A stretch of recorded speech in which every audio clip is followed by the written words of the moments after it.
Tonight, on a special report, our top story, salmon population rates are decreasing drastically. We're talking about losing a species that has survived 50 million years and 3 ice ages. That's the damage we're causing. And in other news, are kids given too much homework? Students and parents of Ontario think so. Stay tuned for our secondary story. You're watching the #1 Canadian news network, broadcasting live in Nearly Nobody News Center. This is Channel 8, 12 p.m. special report with Austin William. Good morning. Glad you're with us and welcome to Nearly Nobody News. I'm Austin William. The salmon industry provides thousands of jobs every year in BC and nutritious and tasty salmon to people all across Canada. But today is the first day of the fishing season, and many fishermen have decided to leave the boats docked. Threatened for over 150 years, salmon populations have recently dropped even more dangerously and downsized one of Canada's oldest industries. Alexandra Fontina has more on this story. Alejandro Fontina here, reporting from a section of the Fraser River for Nearly Nobody News. Right now I'm currently standing on what used to be a small stream where the salmon swam. It's winter right now and you won't find any fish swimming here, but next year once the salmon return to spawn, will they be passing through the stream again?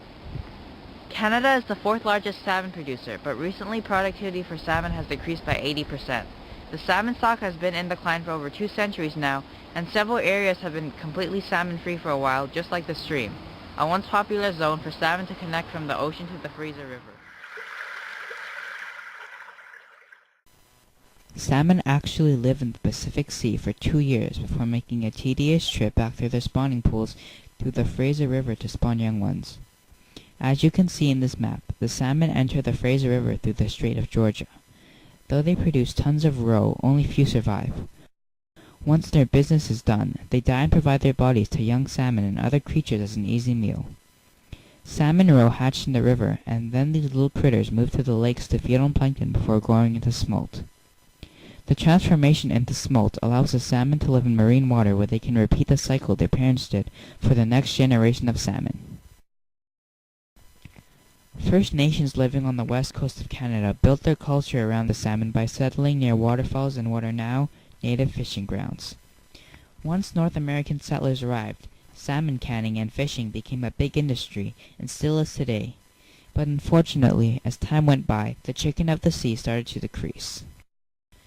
This graph shows how salmon caught on the Fraser River decreases and its relation between people and salmon population. Starting in 1940, the population slowly recovers, symbolizing that people have noticed a decline in the salmon population and have taken action. The population suddenly starts declining once more at the 2000s, marking the new start of a cause for salmon depletion. And though we are the ones responsible for this problem, this graph is evidence that once people are aware and take action, we can fix the problem. This is not the first time we are at risk of losing another species, but there has to be more to the salmon decline than a growing population and recent changes in the world climate. Ted Arts has more on this story. You are looking at the dead salmon on the Fraser River in 2004.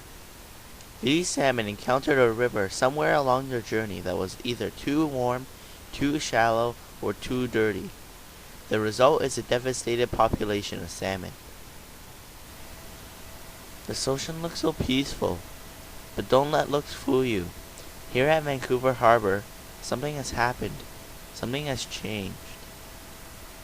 This dock would normally be filled with fishermen, loading equipment and getting ready to head out to sea, but today, nothing. The depleting populations of salmon aren't enough for fishermen to make a living, nor pay for the fuel for the boat. What's causing the salmon to disappear? Originally, it was thought that the main cause of salmon depletion was the emergence of dams. Salmon are anadromous, meaning that they are bred in fresh water, swim through the rivers to the salt water, and return to the rivers to spawn. These dams built for hydroelectricity, irrigation, and an expanding population act as a physical barrier, preventing salmon from migrating. Salmon either get chewed up in the dam turbines or eventually die fighting to migrate. Though dams are a significant obstacle for migrating salmon, scientists have also noticed in the Fraser River, where few dams have been built, that the salmon have also been disappearing. The cause is a combination of factors, known as the 4 H's: hydroelectricity, hatcheries, harvesting, and habitat destruction. The most recently discovered cause of salmon depletion is hatcheries. Hatcheries are essentially fish farms. Fish are bred in the farms until they can be released, migrate, and fished by fishermen. Many scientists believe that hatcheries can cause more than 50% of wild salmon to decline through interbreeding, competition between fish over food, damaged genes, disease outbreaks, and much more. Here with us today we have Franklin Phillips, who will explain how habitat destruction and overfishing affect salmon. Hi, so what can you tell me about the effects of overfishing on salmon? Well, overfishing or overharvesting is a term used to describe when an area is fished so extensively that it causes disruptions in the ecosystem. This can be caused by commercial fishing, tribal fishing, or even recreational fishing. Overfishing is a simple and easy cause to understand. By exhausting the amount of adult salmon, there won't be enough salmon to reproduce and keep the species alive. Oh, I see. And what can you tell me about the effects of habitat destruction on salmon? Well, habitat destruction is when the area around living organisms is altered, usually making it harder for a specific species to survive. In this case, salmon. Deforestation is a good example. The lack of trees around rivers take away shade, which heat up the water temperatures and make it unsuitable for smelt or juvenile salmon to live. No trees can also cause erosion into the rivers and reduce water flow. The lack of trees that provide rotting logs and wood can also cause a lack of nutrition in the water, producing a much lower marine survival rate. In addition, the roads that logging companies use can cause siltation and storm runoff. So what can you tell me about the effects of global warming on salmon? Well, salmon require a river temperature of about 20 degrees Celsius. Global warming is causing river temperatures to rise higher and higher, and soon salmon will not even be able to swim in their own waters. Other habitat destruction factors include urbanization, reduced water flows, reduced numbers of beavers and supporting animals, mining, changing ocean currents and conditions, filling of streams, invasive species, oil spills, and much more. Thank you for your time, Doctor. It was my pleasure. If you visit my website at caminoscientist.ca, you can see more data and graphs about the depletion on salmon. This graph shows the direct correspondence between water temperatures and Pacific salmon. If the water temperature is too low or too high, the salmon will disappear. This graph shows the human and natural causes of mortality of salmon in 1770. As you can see, tribes only caused 18% of the deaths. This graph shows human and natural mortality causes of salmon in 1990. As you can see, commercial fishing is now a major cause, as well as other factors including hatcheries, deforestation, and dams. This is Wesley Almodovar reporting for Nearly Nobody News. Back to the newsroom. Austin? Now that you've heard some of the causes of salmon depletion, let's hear some of the effects. Thank you, Austin. Now, if salmon depletion goes unchanged, several large consequences will result, both long-term and short-term, indirectly and directly. As you know, the sea lice-infected environments of farm salmon that mingle with wild salmon will decrease the fish's chance of survival. Now, we performed a public opinion survey, asking residents in several cities in British Columbia how this dilemma was affecting them and their community. We surveyed commercial fishermen, business owners, a group of Aboriginals, and even local high school students. Well, in the future, I expect there to be less seafood available as a precaution to prevent salmon extinction. I don't really know too much about the issue. Well, I'm not seeing any fish in the rivers and lakes anymore, and definitely no salmon like I used to. Fishing season has been closed for a while now, but I'm not seeing any increase in fish. Commercial fishermen will lose their jobs if salmon fishing is banned permanently, as a precaution to stop their extinction. The price of available salmon has also increased now the fishing season has been suspended. Suspension of salmon fishing seasons must be organized and issued, costing time and money. If any other direct effects are to be prevented. I think we got a bit of a mess on our hands. And indeed, the salmon prices have skyrocketed. Fillets were previously being sold for $40 Canadian per kilogram, but since fishing in the Fraser River had been suspended, they have gone up to $66. Restaurants may experience a shortage of salmon in the coming months, as the price of sockeye salmon may rise 75% this summer because of low runs on the Fraser River.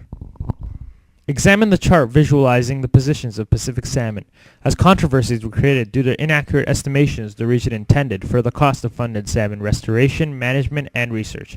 Meanwhile, salmon managers, culturalists, and researchers were a determined group that's main goal was to preserve the supply of salmon.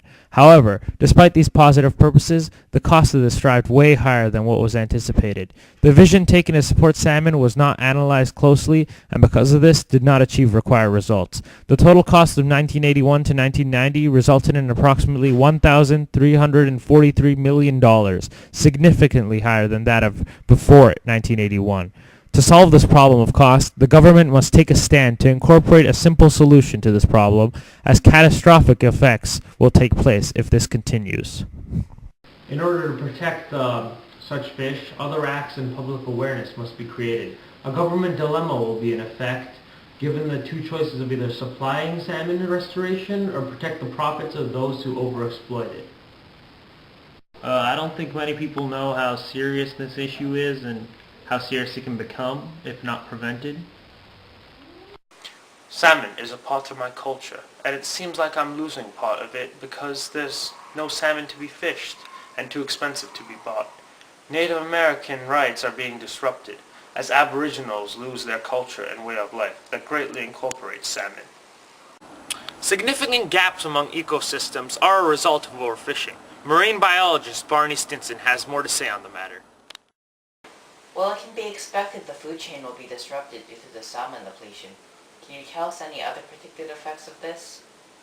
Well, it's clear that overfishing is one of the main causes of this issue, and first off, people can contract diseases from the overconsumption of fish. The invasive species of sea lice will occur due to the fish hatcheries, and even then there's a whole other string of breeding problems with the wild salmon and farm salmon that are unhealthy for us to eat. As a side note, if not managed cautiously, technology that aims at solving environmental problems will result in increases in global-scale environmental impacts. Do you predict any other major effects in the future? Well, naturally, there will be fewer predators for salmon, and salmon prey stocks will increase exponentially. It may sound simple and harmless, but once the food chain is destroyed, the ecosystem is changed negatively. Every species is important, and if one element is removed, it's likely the rest will as well. Large predators such as bears, eagles, among others will die out, along with their prey salmon. Thank you for your expertise in informing our audience, Barney. I understand raising awareness for the issue is one of the first steps in solving the crisis. No problem at all. Lorenzo? A way to retain a balance between natural and industrialized economies must be created. But are there any other more impactful ways to resolve this issue? Alejandro Fontina has more. Thank you, Lorenzo. It is crucial that we form a solution now that we have covered what's happening and the consequences of it. The government has already attempted to help by changing and renewing the treaty between Canada and the USA. This treaty has been discussed with First Nation representatives, domestic stockholders, the province of British Columbia, as well as commercial, harvest, and the recreational sectors. The Pacific Salmon Treaty has been renewed and effective until 2018. The treaty focuses on the conservation of salmon while sustaining the fishing industries of both countries. Here's Austin Williams, on scene at the border between the Fraser River and its surrounding neighborhood. Thankfully, it's not too late to make a change. The salmon can still make a recovery, and we can continue enjoying this wonderful resource. There are plenty of things you can do to help. Just look at this group of teenagers. Hi, you look like you're just in high school. What are you doing here? Hi. Yeah, I am just in high school. I'm actually just part of a student campaign towards public awareness for salmon. We're trying to get across that anyone can make a difference and encourage eco-friendliness. What we think is that many people aren't aware of the situation, but once there we can make a huge difference. Half the high school didn't even know there was a problem until we formed our campaign. So what else are you doing here? Currently we're hosting Plant a Tree, Save the Fish Day. Obviously we're planting trees, but we're trying to prevent erosion and runoff that goes through our sewage system and poisons our fish. With more obstacles in the way of the water, like a tree, less is bound to filter through and possibly flood their habitat. Right now I'm just checking on a tree I planted last season. Oh, so what else do you have planned? A few months later we'll be having an activity about salmon farming and alternative electricity so that salmons don't get killed when they go into dams. We're going to go around schools and have presentations teaching youth about another source of electricity so there won't be as much dams. Oh, cool. So salmon farming, what's your opinion and solution on that? Well, by simply just reducing the production of farmed salmon, we can lessen the interaction between wild and farmed salmon, reducing the sea lice infections and other contagious diseases. So can you give some dating tips for our viewers? Oh, sure. Just start reducing the chemicals such as the grease from construction, or even lawn care products we can prevent pollution, therefore lowering the poisoning of our young. When you're disposing of those chemicals carefully, remember to use a broom instead of water. Okay, thank you, and good luck on your campaign. Aren't they just the most inspiring? As well, in order to prevent overfishing, buy products that contain the Marine Stewardship Council seal, saying that the product has not participated in overfishing. Back to you, Lorenzo. So there it is, folks. The Great Pacific Salmon Depletion causes, effects, and solutions, all in a nutshell. The hatcheries overfishing and habitat destruction that puts these salmon at risk, and the severity of the consequences that will follow unless it is resolved. And now you too know what you can do to support this issue and bring the dilemma to an end. And remember, anybody can make a difference.